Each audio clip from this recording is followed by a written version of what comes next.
Hey everyone, welcome back to the Music Corner episode 2, presented by Axis Ballymun and hosted by myself, Ger Kellett. I just want to give a shout out to our guest last week on episode 1, which was just Dave. Really enjoyed that, really enjoyed the chat, and hope you at home enjoyed it also. So we're here now at episode 2. Our second guest is going to be Zeinab, who is a Dublin singer-songwriter and R&B artist, and I've got a chance to work with Zeinab in the studio on some songs, and I've booked her for live shows as well, and she's a tremendous talent, and she has a brand new single out right now called Forever, so go and check that out online, and we're going to get into the interview right now.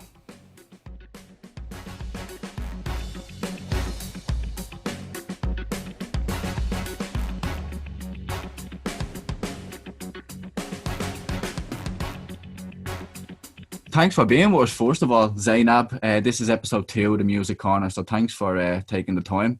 Oh no, here. Once you asked me, I was like, yes, sign me up. So No. thanks for having me. No worries. And what I wanted to do, I suppose, was kind of bring it back. I think you started around 2013, would I be right? There, Yeah. kind of releasing music. So that was very similar time to myself and Linko with Fifth Element. Yeah. Started around that time as well. So can you recall the first kind of bits that you released to the public around 2013, or what was your kind of memories of kind of testing the waters with the music? Well, actually, the first song that I have released was the one that I met with you and Linko when we were in Ballymun. So the first song, so it was when we both got the bursary. Yeah. We did it with the Axis, the Glen Hansard bursary, and we recorded with Joe Clear, good old pal of ours now at this rate, yeah. And so that was actually the first one that I had ever released, and it actually was kind of the first one that I wrote when I was living in London and decided, okay, I'm going to take this seriously. I'm going to go down the professional route. So that was actually the first song. Do you remember the name of it by any chance? Yeah, Dream Come True. Ah. Dream Come True. You know, I was going through my SoundCloud the other day and found it like buried deep. And I was like, oh my God, I still love this song. But it's not on Spotify. It's on my SoundCloud. But I'm still like, my baby, it's there. Did you do a second song around that project with Mikey Peel? Yeah. So, Shots Gone. Yeah, that, to be honest, I think it was once. So I remember all of us sitting in the Axis Theatre listening to our songs on the massive speakers for the first time, and it was Dream Come True. And then I heard you. What was your song? What was your song? I think it was Move the Revolution or The Revolution or something like that. Yeah. Because I remember hearing it and being like, and then Shots Gone with Mike P was up, and then you guys came over to me and you're like, hey, we'll start. And the collab's going. and that's how it began. That's how this friendship blossomed. And it did, in fairness. That kind of, from then, we were like at gigs all the time with each other. We were working on tracks all the time. Even up until like last week, we were recording footage for gigs together. So yeah, it's mad. Like it's it's been like how many? Yeah, geez, a lot of.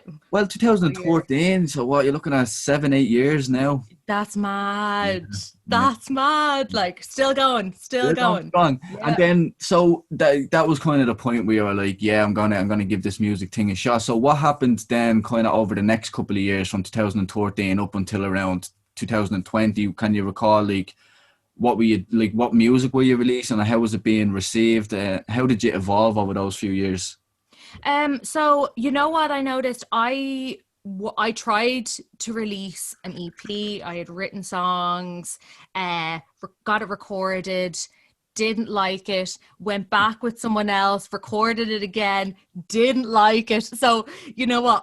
There was like a good few years where I was too precious. I was way too precious with my work, and yeah, it definitely like stunted my growth now. Whereas now I'm kind of, well, I'd say no, actually, I take that back, right? Maybe delayed it a smidgen. Delayed.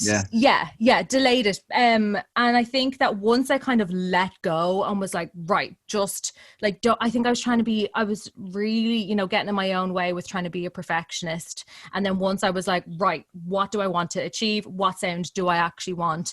That I found then that I was able to kind of get in touch with different people, start writing different things. So I think even one of the songs that I released, I think it was 2016, called Nothing to Say. Yeah. I think that's also still on SoundCloud, but that actually got released on Spotify, and it was up there for a while. Did a huge like single launch in Lily's Bordello, Yeah, and and like that was like huge deal.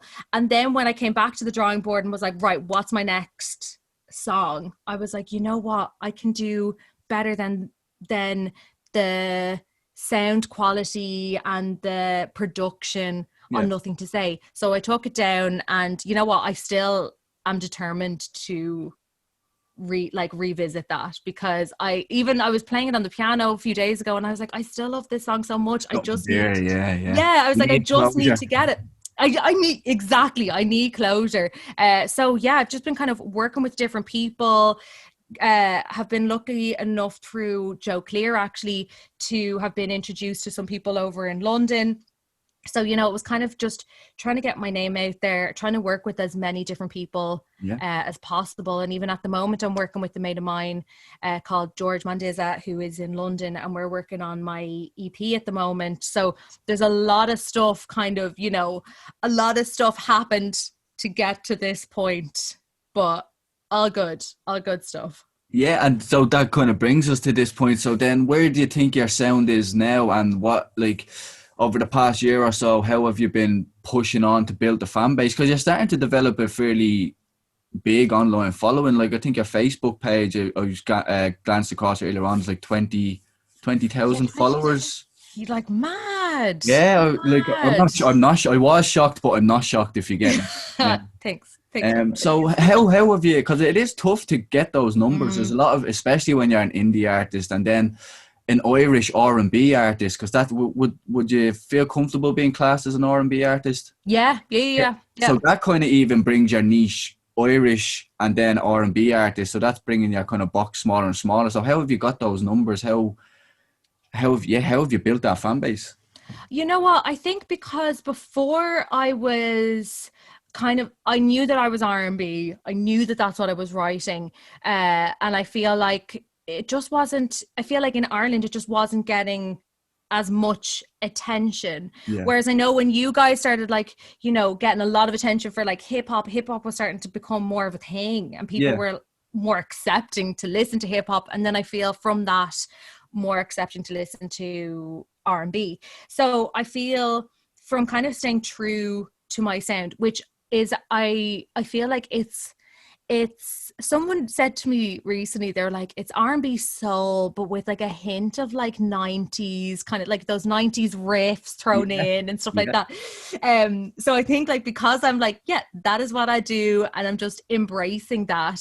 And once again, I'm not being a perfectionist anymore. I'm lashing things up on social media, like random things of me doing things that, you know, before I'd be like, oh, I'm really goofy. And then I'm like, you know what? I am a goofy person. Like, embrace it. So I feel like from that, and kind of, you know, I feel like with age, dare I say, that I'm not like really self-conscious anymore. So I feel like, you know, that with my music and with my, you know, vulnerable like online presence, that people are kind of, you know, intrigued. So yeah, I think that's kind of why I'm starting to get the numbers as well. I'm like, you know what, like lockdown has been so tough, but it's been such a good way of having to, you know, think outside the box of trying to reach different people. And even with Forever that came out, I went around to like loads of cafes that are in my like 5K with the poster, and was like, will you put me on your wall? Will you put me on your wall? And so many people did. And that's how I ended up getting a huge, like such a much bigger response to Forever than I expected, because people were like, oh my God, happy to help, you know, an artist out, because they know how tough it is. I was gonna, because that's kind of sometimes the hardest thing, is just asking the question, like, will you give us a hand, or do you mind support? And a lot of people think it's going to be an automatic no, so they don't even bother. But I think you always have to ask the question and push yourself, and it's proven to work for yourself. But then like sure.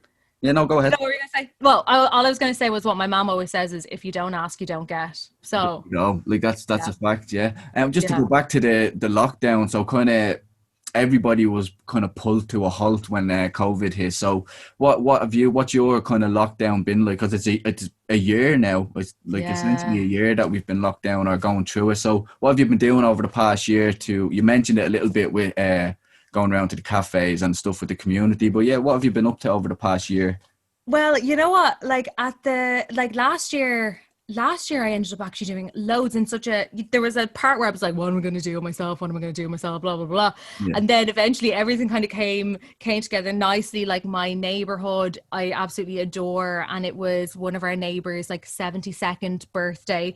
So I ended up doing like an impromptu gig on the street, and like all our neighbors like brought out their like table and chairs and stuff. And like, it was such a festival vibe, because I think it was in June, and it was really nice weather. Yeah. All of us spread out all along the street, social distance, of course, and that ended up getting picked up by like Love in Dublin, and then I ended up doing another gig outside BB's Cafe. They were like, let's do something for like, boost morale. So from those kind of things, it's, from doing those kind of bits, it's gotten me it was a nice boost, to be honest. It was such a good boost, first of all, to be around people, and then as well to be performing and to be getting, getting like praised for doing something. Whereas it's so easy to be like, like there was times there where like during lockdown where I'd be like working on a song, and actually one of the songs when the whole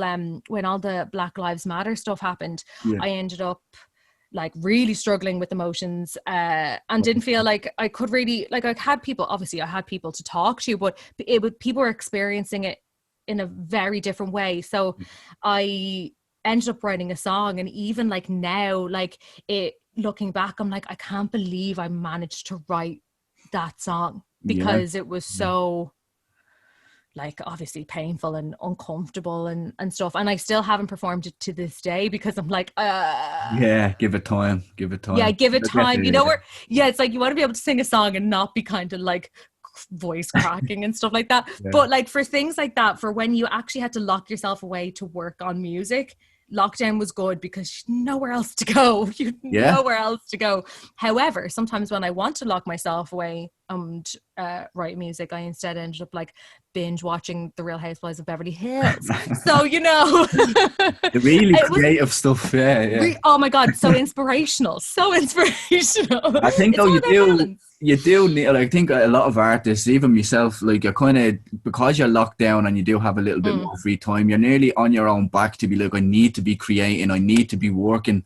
But sometimes you do need the break to binge watch, or to just do nothing for a little while, because that's a lot on the brain, to kind of be constantly on yourself to create and create and create. It's a heavy toll, boy. Oh, big time. And like, even what was it like, one thing that I've been trying to be really, really conscious of over the last like few weeks and kind of months is that you have to rest in order to be productive. Exactly. Because there's times where I'm like, I just want to chill. I just want to like sit and have a coffee, read a magazine about absolutely nothing. I want to learn nothing in the next half an hour. Do you know, that kind of way? And like, you literally have to go. If I don't take this time for myself, how am I going to be productive? My brain is going to be like creative work. You can't go, I am going to write a song, bam, bam, bam, bam, bam, 9 to 5. Yeah. So it's like, you have to allow yourself, but it's a hard lesson that you can't, daily reminding is needed.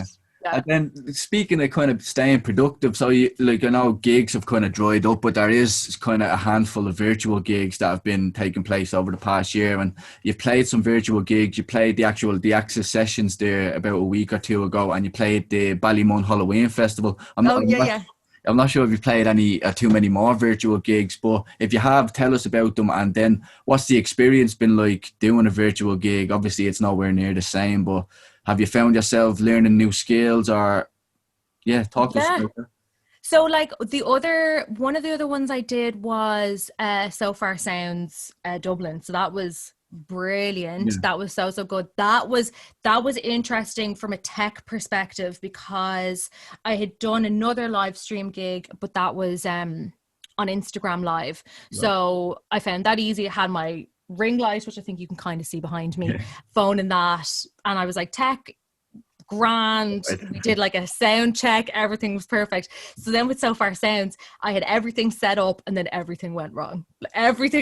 So it was having to like really think on your feet and be like, because I never wear that hat. I'm never like trying to do like all that tech stuff. Whereas, you know, from doing live streams, I have had to make sure that I'm as savvy as I can be. Otherwise you can sound as well as you want, like singing in a room, but if you don't have everything hooked up.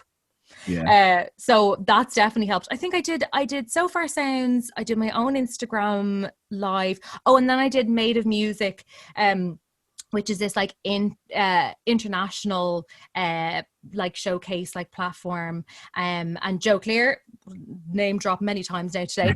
Joe Clear was on it, a few acts from Brazil, from France, like nice. I think it's an ongoing thing. So I think the day it felt like Eurovision. It was it was literally because you just did one song and everyone was like hello, and I was like points. yeah literally.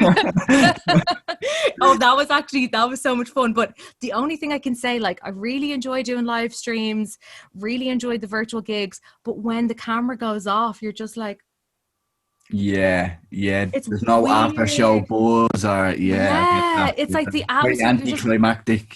Oh, big time. Like you're just in your house and it's quiet and you're like, will we put on the TV now, or like or like, do you want a glass of wine? And then it's just it's weird. It almost feels like, because you're on such a high, and then all of a sudden you're like, I guess I'll put you're like, I'll put my pajamas on now. Like, so that's the only thing. But they have been fantastic. Geez, I feel like if I didn't do virtual gigs, my soul would be in a bad way. Torn apart. And well, hopefully we're back to actual live gigs soon. Then you mentioned there earlier on your new, will come kind of up to current day, your new single Forever, which is out now. So we're going to talk about the single and just the story behind it and why you wanted to put it out. And then you got a vinyl press up of which is, it's nice. It's a kind of a once-off thing because of the price of vinyls at the minute, but it's always nice to have at least one record on vinyl. So talk to us about the song and the process of having your own vinyl. Well, the song actually I wrote a year ago.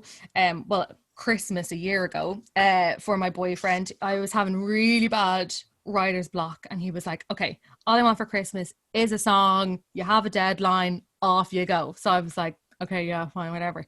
Anyway, he was like, the one thing I ask is you have to have 3 words in it. And I was like, okay.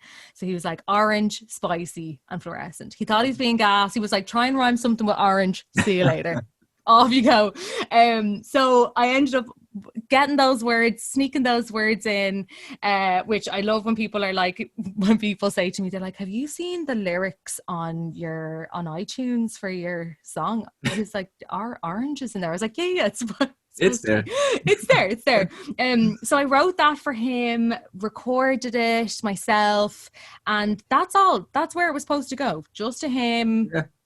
That was it. And he was like, no, like, I really like it. And he was like, I've played it for loads of people, which he would never usually do. He was like, this is about me.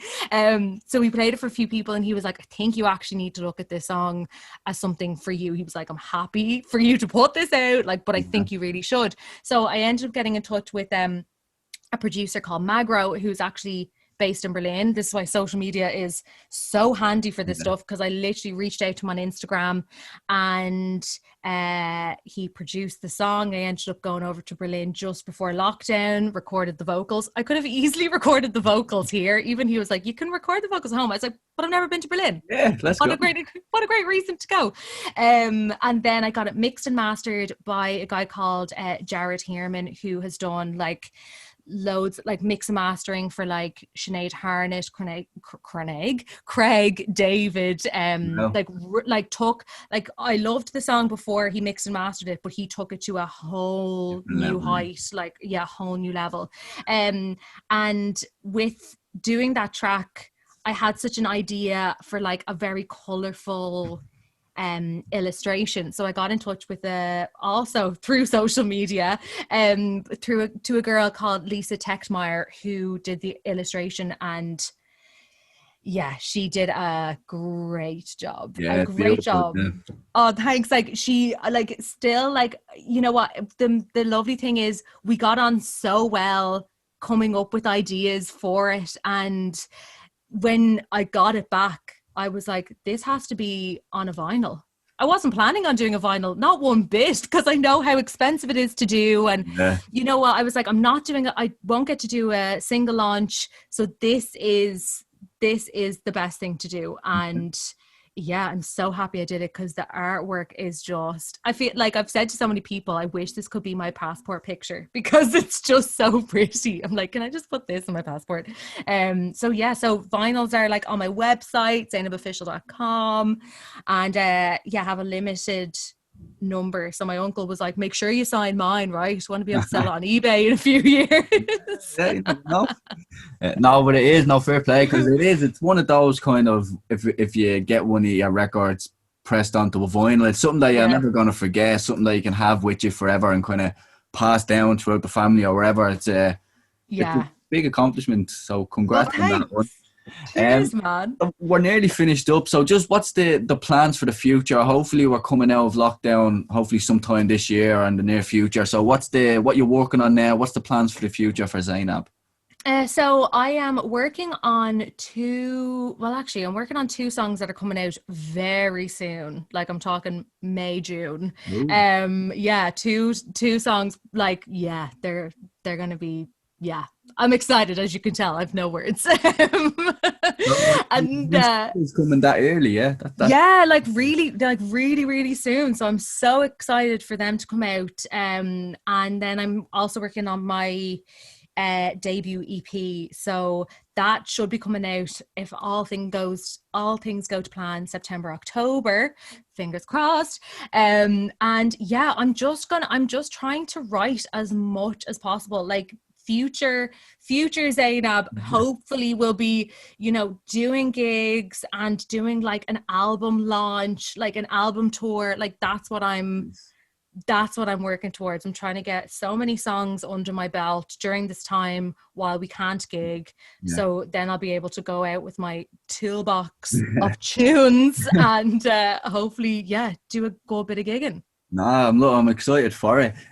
So before we finish the interview, I just have 5 questions here that aren't music related at all. Okay. Just for people who are tuning in, just to get to know Zeinab the person a little bit more. Okay. So the first one, cat or dog person? Oh, okay. I have my little Baba dog, but I also have a cat in my mom's. I think I'm the exception of the rule, but I'm a cat person. Yeah. Okay, that's fair enough. Yeah, controversial, but I am a cat person. Look, I even have like a cat mug. Cat person. Just a lover of animals. That's It's true. Happy days. Yeah. Favorite TV show, either current or past, just your favorite TV show. Oh, hooked on RuPaul, UK and USA. RuPaul's Drag Race, is that one? Yeah, RuPaul's Drag Race. Love the creativity. Hooked. Favorite color? Simple, but gets to know. Orange. Oh, orange. As you can as the vinyls, branded. Your favorite superhero? Ooh. If you're into them. If not, no worries. I love I'm like the pink Power Ranger. That's accepted answer. And then you're stranded on a desert island with one Simpsons character. Who is it? Curveball. Oh, that's a curveball. I've had Gail. Do you know Gail, the real depressed guy? That was an answer. For some reason, Mole Man came into my head. I don't know what that says about me, but he was the first person that came into my head. Well, I'll take that as the first answer. So that's a bit more about Zeinab. Yep. And then we're gonna cut to a music video or a live performance now. So what we've picked out here, I thought it fit the since Forever is out and you're doing the whole promo thing. Your performance of Forever from the Axis live sessions. Yes. Finish this on. Yeah, that sounds great. Yeah, happy with that? Yeah. Really happy with that. Well, thanks again for coming on and talking to us. I really, really appreciate it. Best of luck with everything in the future, and I'm positive we'll be working together again soon. I hope so. I'm looking forward to getting in the studio with you guys again really, really soon. But thanks so much for having me. You saw me, saw my soul, drew me in, pulled me close. Falling for you was unexpected.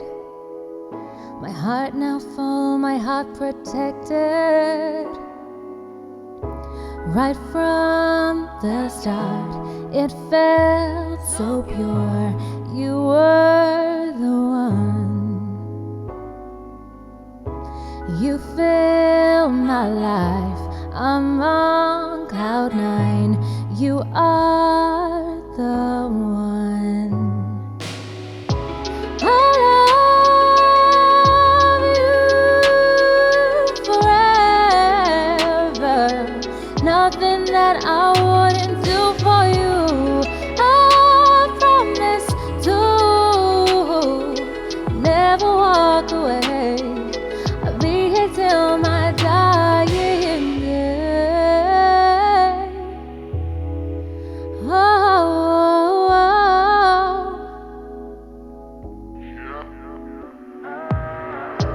Make me glow more than you'll ever know.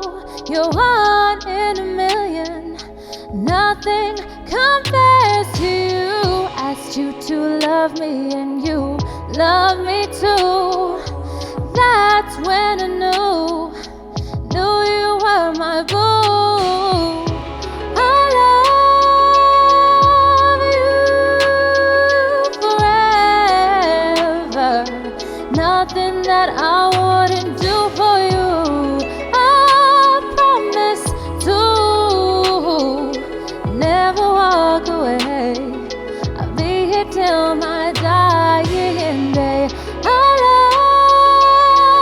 love you forever. Nothing that I wouldn't do for you. I promise to never walk away. I'll be here till my dying day. Oh,